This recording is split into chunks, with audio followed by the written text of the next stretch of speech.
maalinta qiyaame marka dadku banka isugu soo baxo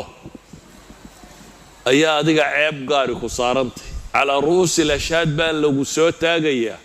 wixii aad xadday iyadoo tuurta ku sido oo ay weliba qaylinayaan oo dadkoo dhami ku arkayo ku maqlayaan ayaa lagu soo taagayaa inta qiyaamaha banku dadku taagan yahay la xisaabayo dee 50 sannadood meelahaasaa la taagnaadaa qiyaamaha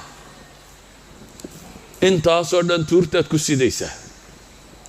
khalqiga ilaahay oo dhammina waa ku arkayaa hadhowna naartii baa kuu dambaysa saa daraaddeed buu nebigu wuxuu leeyahy calayhi salaatu wassalaam ilaahay qur-aanka wuxuu ku tilmaamay wamaa kaana linabiyin an yagul waman yaglul ya'ti bima qalla yowma alqiyaama baa ilaahay ya'ti bima ghal wuxuu la imanayaa wixii uu khiyaameeyey maalinta qiyaame banka isagoo taagan oo tuurta ku sida saa daraaddeed baa xadiiska saxiixaynka ku soo arooray wuxuu nebigu leeyahy calayhi salaatu wasalaam intuu tuuganimada xoolaa dad ka dhaxaysa ka warramay oo aad u weyneeyey oo uu tilmaamay dembigeedu intuu leegyay ayuu dabeetana wuxuu nebigu yidhi laa ulfiyanna axadakum yajii'u yowma alqiyaama calaa raqabatihi baciirun lahu rugaa war hooy akhrayaan idan arkin maalinta qiyaame adigoo tuurta ku sita neef geel ayaan ku arkin buu nebigu leeyahy neefka geeloo reemaya ama dee cod samaynaya neef geela oo dhawaaqaya adigoo tuurta ku sita yaan idan arkin buu nebigu leeyahy calayhi salaatu wasalaam neef geeloo ololaya adoo tuurta ku sida ayaan ku arkin oo leh yaa rasuula allahi aghithni ilaahay rasuulkiisiiyow ii gargaar leh faaquulu laa amliku laka shaya qad ablaqtuk nebigii naxariista badnaa ee aakhiro shafeecadiisu tirada badan tahay ayaa ku odhan doona maanta haddaad waxa kan xadday war hooy yaan idan arkin buu yidhi idinkoo neef geela tuurta kaa saaran yahay oo neefku qaylinayo oo aad leedahay rasuul allow ii gargaar oo annaan ku odhan doono laa amliku laka shay-an qad ballaqtuka waxba maanta kuuma hanto waa ku soo gaadhsiiyey aan leeyahay buu nebigu leeyahy calayhi salaatu wasalaam waxba yowma laa yugnii mawlan can mawlan shay-a ilaahay wuxuu leeyahy waa maalinta aan cidina cid wax ka taraynin nebi maxamed oo ilaahay subxaanahu wa tacaala ku tilmaamay rasuul naxariis badan inuu yahay laqad jaa'akum rasuulu min anfusikum casiizun calayhi maa canidtum xariisun calaykum bilmu'miniina ra'uufu raxiim nebigaha ilaahay uu ku sifaynaya inuu naxariista badnaa salawaatu ullaahi wasalaamu calayh ayaa maanta odhan doona waar anigu waxba ku tari kari maayo anigu anigii ku soo gaadhsiiyey markaad dunida joogtay waxa uu nebigu tilmaamay haddana kuma dayninkaase laa ulfiyanna axadakum yajii'u yowma alqiyaamati calaa raqabatihi farasun lahu xamxama waryaan midkiin arkin tuurta faras ku sida faras dhan baa tuurta ku sita neef geelaa tuurta ku sita neefkoo lahu xamxama waa codka sahiilka ka yar bay idhaahdaan adigu isna reemaya dheh faras dhawaaqaya adoo tuurta ku sita oo leh ilaahay rasuulkiisiiyow ii gargaar oo aan ku odhan doona buu nebigu yidhi maanta laa amliku laka shay-an adna waxba kuuma hayo qad ablaqtuk waan ku soo gaadhsiiyey markaasuu haddana nebigu leeyay laa ulfiyanna axadakum yajii'u yowma alqiyaama calaa raqabatihi shaatun lahaa hugaa'un war lax ciyaysa adoo tuurta ku sitan yaan qiyaamaha ku arkin buu nebigu leeyay oo le ii gargaar waan odhan doono waxba kuuma hanto waanigii ku soo gaadhsiiyey war qiyaama ayaan idan arkin buu nebigu leeyay calayhi salaatu wasalaam adigoo tuurta ku sida nafsun lahaa siyaax addoon ama addoomad qof bini aadama adoo tuurta ku sida oo le ii gargaaro aan leeyahy war kuuma gargaari karo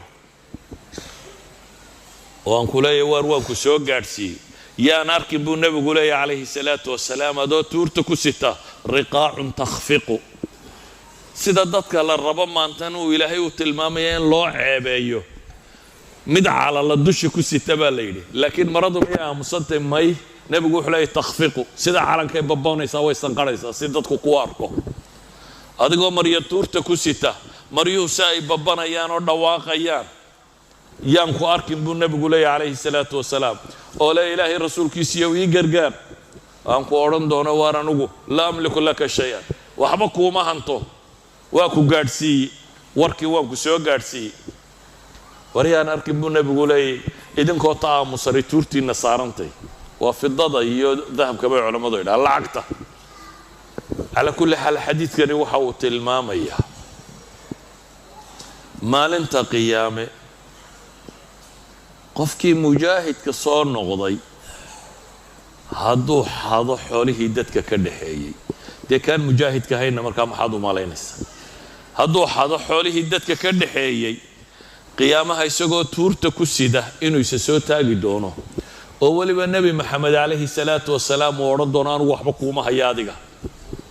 ha kaa dulcido ha ku dul saarraato waa khizyi maalintaasi waa amaama shuhuud amaama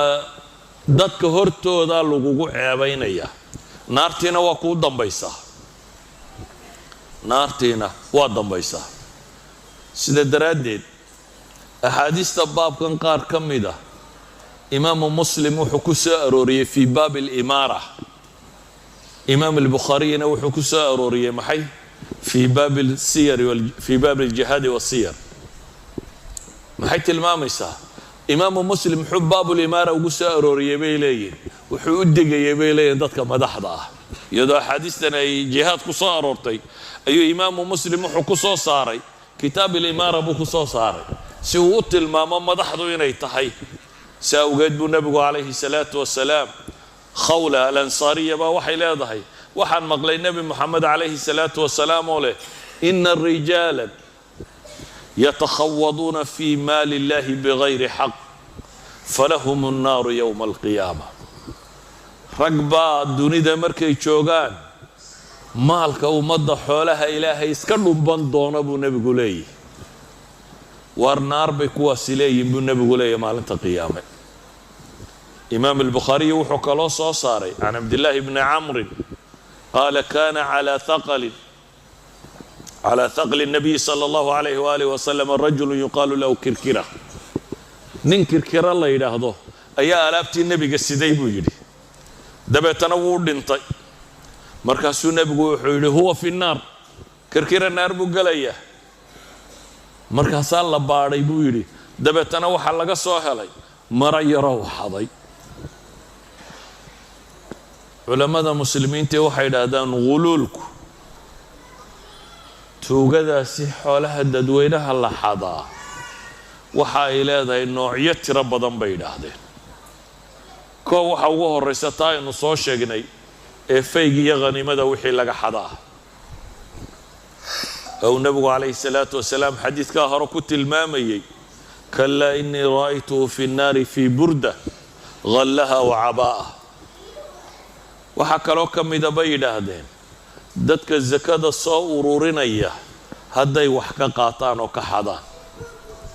nin la yidhaahdo abi mascuud alansaariy ayaa wuxuu yidhi nabigaa ii diray calayhi salaatu wasalaam asaaciya inaan sakada soo guraa la ii diray dabeetana wuxuu igu yidhi inطaliq abaa mascuudin walaa ulfiyannaka yowma alqiyaamati tajii'u wacalaa dahrika baciirun min ibli sadaqa lahu rugaa'un qad ghalaltahu waarod xoolaha sakada soo ururi buu ugu yidhi oo hooy imikaba waa markuu dirayuu nebi maxamed la hadlayaa xoolahaa soo ururiyo qiyaamahan ayaan ku arkin buu yidhi adigoo tuurta ku sita neef geela oo aad sadaqada ka xadday yaan qiyaamahana ku arkin buu nebigu ku yidhi saxaabigii markaasuu yidhi idan laa antaliq dee hadda anugu xoolaba ururin maayo buu yidhi ilaahay rasuulkiisiiyow nebiguna wuxuu yidhi idan laa ukriha kugu qasbi maayo saxaabi anigu wuxuu leeyahy mar haddii aakhiraba saa la ysugu qabsanayo anugu xoolaba shaqadayda maaha soo ururin maayo buu yidhi nebiguna calayhi salaatu wasalaam wuxuu yidhi haddaa kugu qasbi maayo xadiidka abi daawuud baa soo saaray imaam alalbanina waa xasan buu leeyahy